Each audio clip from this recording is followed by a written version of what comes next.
Europe Soir.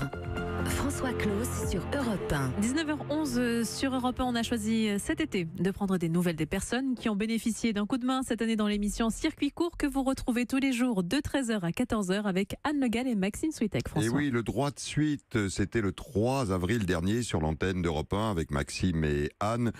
Dans Circuit court, on s'intéressait à Rails, mais on dit Rails, avec son fondateur Jonathan Jean. Bonsoir Jonathan Jean. Bonsoir.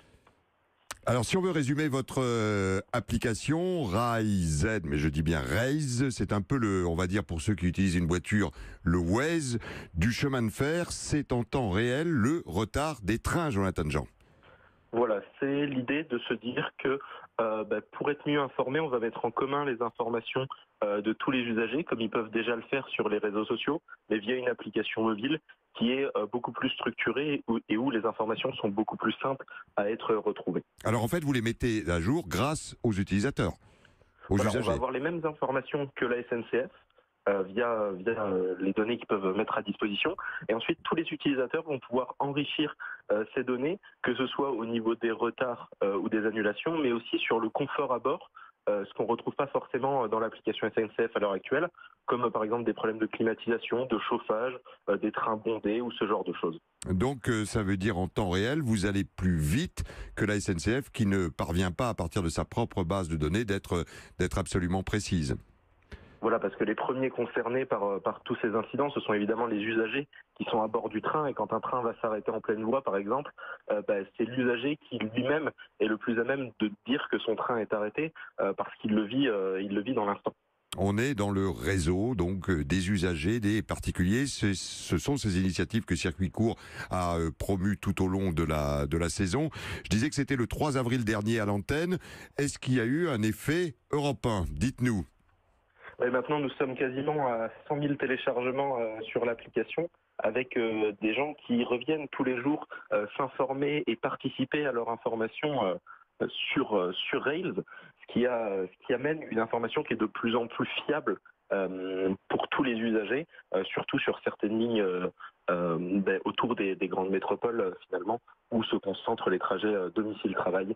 Et nous travaillons sur une nouvelle version afin d'encore améliorer cette information. C'est-à-dire comment est-ce que vous pouvez encore améliorer, d'être plus réactif, plus rapide, c'est d'améliorer l'application ? Voilà, c'est d'améliorer l'application, améliorer la manière dont les utilisateurs vont pouvoir signaler des informations dans l'application pour que ce soit encore plus simple, mais aussi donner plus de liberté aux utilisateurs pour avoir des signalements qui seront plus précis et avoir des informations qui seront de plus en plus pertinentes finalement. Jonathan John, sur ce type d'application, je m'interroge toujours, comment est-ce que vous arrivez à vérifier l'information ? Parce que ça peut être pollué évidemment par de fausses informations. Vous ne faites pas une confiance totalement aveugle aux informations qui vous arrivent. Alors non, l'idée c'est que les usagers vont eux-mêmes vérifier les informations que vont poster les autres usagers via un système tout simple de vote qui va permettre d'enlever la très très grande majorité des informations qui pourraient être erronées. En général, on a assez peu de personnes qui viennent mettre des informations de manière mal intentionnelle parce que ça polluerait leur propre information également, mais on a des gens qui peuvent se tromper de signalement en effet. Mais la communauté est là également pour apporter ces corrections. C'est la communauté en temps réel des voyageurs qui s'informent entre elles grâce à vous. Exactement. Et grâce à Europe 1 donc.